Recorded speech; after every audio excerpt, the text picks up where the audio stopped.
Olá, olá, minha gente. Vamos lá, vamos continuar a nossa leitura? Estamos lendo A Sabedoria da Vida, de Arthur Schopenhauer, A Arte de Organizar a Vida, Ter Prazer e Sucesso, da editora Golden Books, tradução da Jeane Rangel. Eu estou lendo esse livro já tem alguns vídeos aí atrás, dê uma olhadinha, estão todos na sequência. E o Arthur Schopenhauer, em relação a esse livro, é preciso dizer, primeiro, que este livro, esse pequeno livretinho, Sabedoria da Vida, é um texto que integra Parerga e Paralipômena, que foi publicado em 2 volumes. Esse livro, nesses 2 livros, Parerga e Paralipômena. E a Sabedoria da Vida está aí. É um texto que integra parte desses 2 volumes. Lembrando que o Arthur Schopenhauer divide a vida, as belezas da vida, enfim, as coisas boas da vida em 3 grandes partes para que a gente consiga examiná-la. Primeiro, é o que o homem tem, o que o homem traz da natureza, já veio com ele e tem a ver com a sua personalidade. Segundo, o que ele adquiriu, quais são os bens e diretamente se relacionam com ele. Terceiro, o que os outros pensam sobre este homem. Lembrando que este homem aqui tem a ver com ser humano, não é homem ou mulher, mas os dois, ser humano. Legal? Nós estamos falando agora sobre o terceiro conteúdo, terceiro elemento, sobre o que o outro pensa de nós. Então, estou falando sobre honra, estou lendo aqui sobre honra, né? Que é a sessão quarta, melhor dizendo, do capítulo 4º, sessão quarta do capítulo 4º. Acabei de falar sobre honra feminina, né? Sexual, inclusive. E estou na página 98, vou prosseguir agora com honra feminina e vou fazer uma outra interrupção no meio por conta de a leitura não ficar enfadonha e também a gravação não ficar tão longa assim, tá bom? Então vamos lá. Vou fazendo anotações, vou dizendo aí algumas impressões na medida em que eu puder. A página 98, vou falar sobre os homens agora. A virtude correspondente nos homens é produto daquelas que estamos aqui discutindo.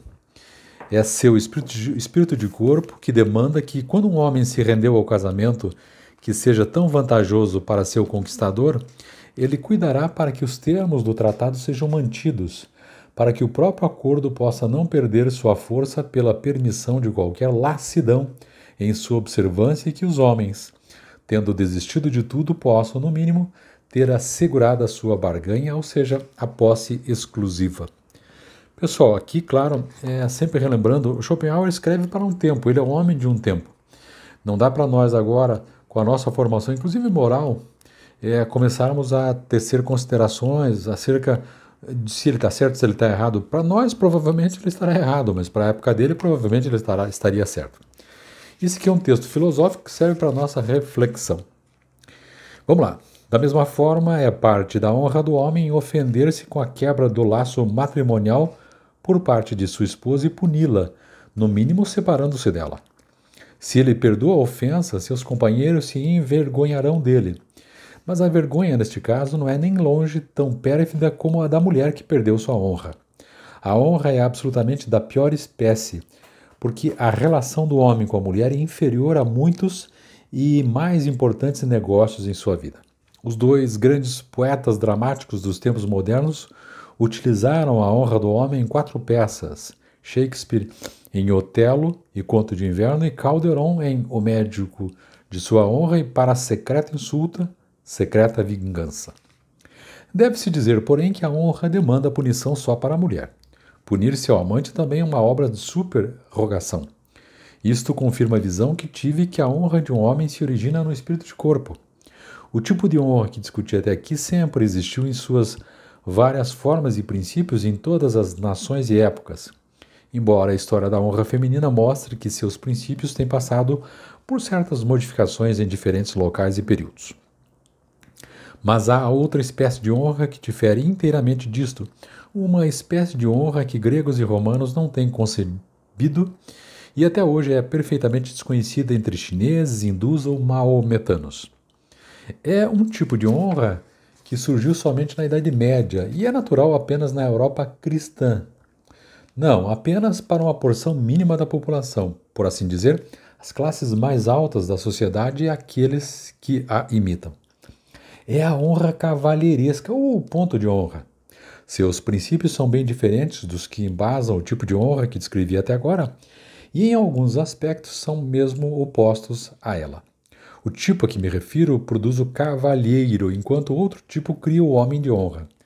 Assim sendo, prosseguirei com minha explicação desses princípios como um tipo de código, o espelho da cortesia cavalheiresca. Então ele vai falar agora da honra, mas tendo como base o cavalheirismo, que é uma coisa, segundo ele, muito mais europeia. Vamos lá. Para iniciar, a honra desse tipo consiste não da opinião das outras pessoas sobre o que valemos, mas total e inteiramente se elas o expressam ou não.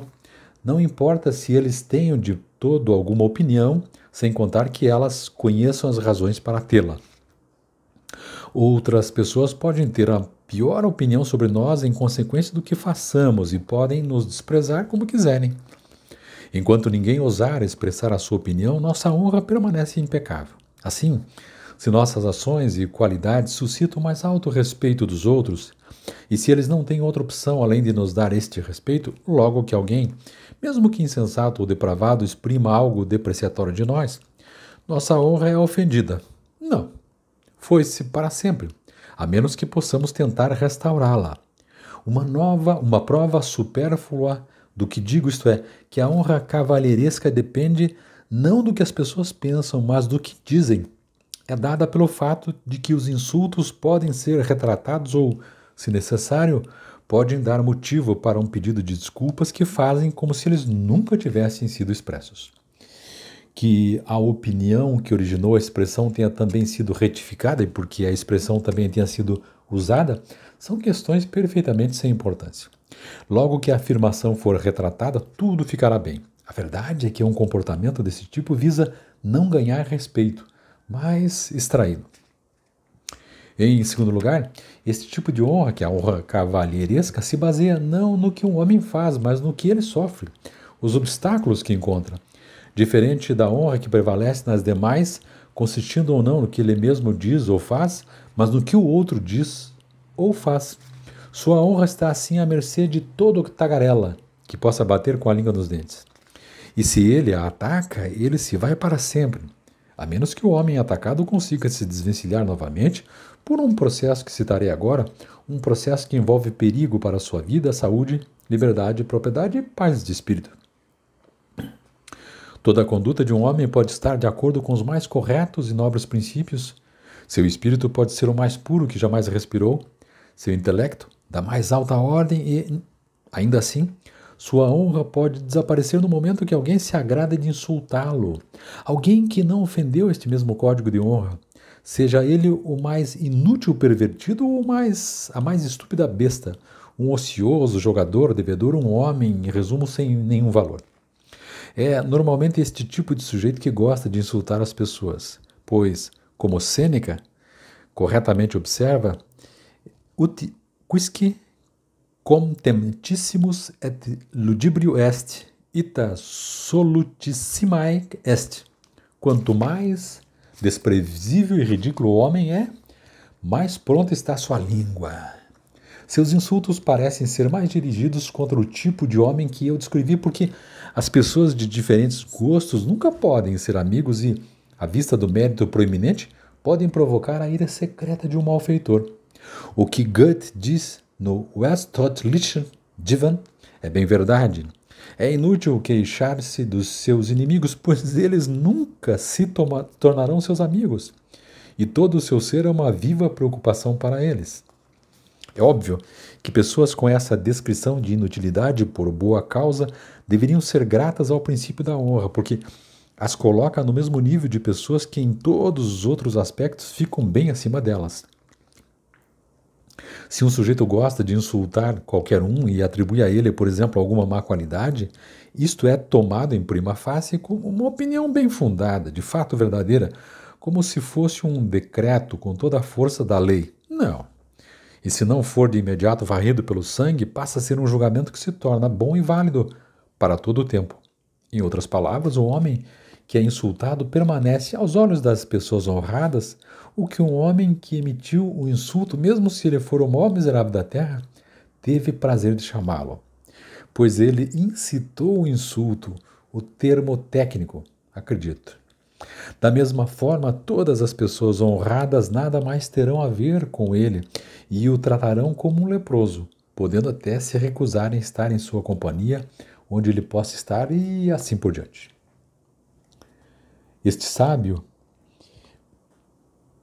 procedimento pode até ser rastreado de volta ao fato de que na Idade Média, até o século XV, não era o acusador em qualquer processo criminal que se obrigava a provar a culpa do acusado, mas o acusado era quem tinha o ônus da prova de sua inocência. Ele podia fazê-lo jurando não ser culpado, e seus defensores tinham que vir e jurar que, em sua opinião, ele era incapaz de perjúrio. Se ele não pudesse encontrar ninguém que o ajudasse dessa forma, ou o acusador tivesse objeções contra seus defensores, o recurso era julgado pelo julgamento de Deus, que geralmente significava um duelo. O acusado estava agora em desgraça e tinha que se libertar. Aqui não está a noção da desgraça e de todo aquele sistema que prevalece até hoje em dia entre as pessoas honradas. Só o do juramento é omitido. Este é também o motivo daquele sentimento profundo de indignação a que as pessoas honradas apelam para mostrar que ouviram uma mentira. É uma reprovação que eles mesmos dizem ser limpa pelo sangue. Raramente chegam a isso, mesmo que as mentiras sejam uma ocorrência comum. Mas na Inglaterra, mais que qualquer outro lugar, é uma superstição com raízes profundas. Por questão de ordem, um homem que ameace matar um outro por ter contado uma mentira nunca deve ter contado uma mentira. Isto é, feito a mesma coisa. O fato é que o julgamento na Idade Média também admitia uma forma mais resumida.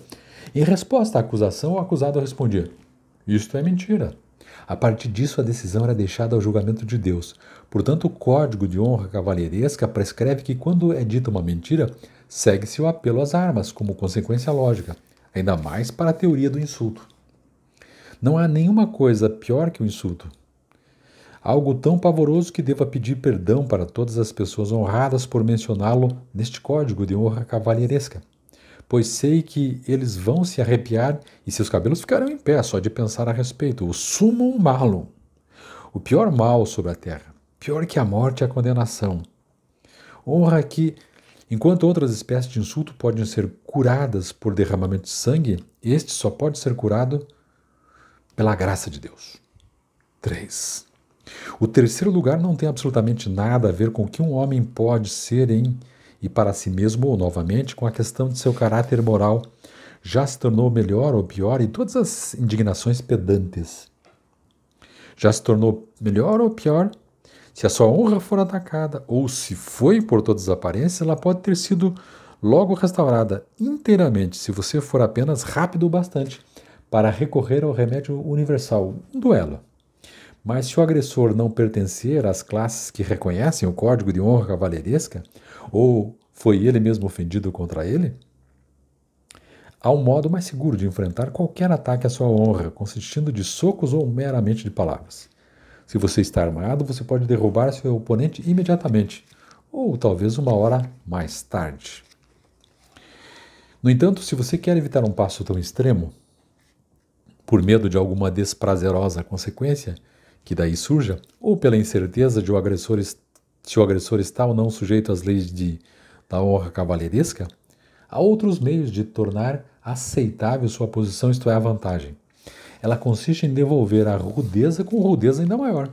E se os insultos forem inúteis, você pode tentar um soco de forma que um tipo de ápice da redenção da sua honra. Por exemplo, um tapa na orelha pode ser curado por uma pancada com um bastão, uma pancada com bastão por uma surra com chicote. E como remédio aprovado por este último, algumas pessoas recomendam que você cuspa no seu oponente.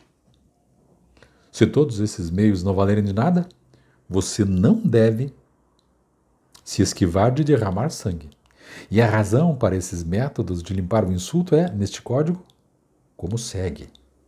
É interessante aqui que nós estamos falando sobre a honra do ponto de vista cavalheiresco, que é um pensamento, um raciocínio típico da Idade Média, típico da Europa, né? Como o autor falou, em que se resolve também do ponto de vista cavalheiresco.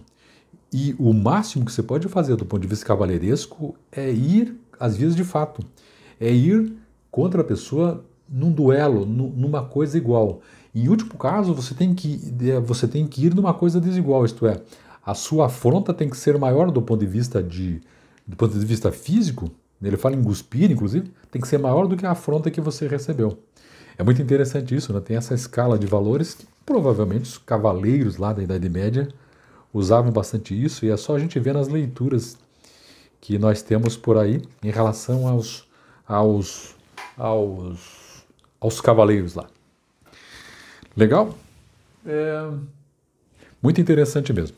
Bom, vou parando por aqui, para não ficar tão chata a leitura. Volto depois em sequência para terminar sobre a honra cavalheiresca, porque ainda temos algumas coisas ainda para trabalhar. Estou na página 105, beleza? Olha só, estou lendo então o livro de Schopenhauer, A Sabedoria da Vida, conforme eu já disse lá atrás. Dê like, siga-me aí se estiver gostando e me propague nas redes sociais, se inscreva no meu canal. Muito obrigado.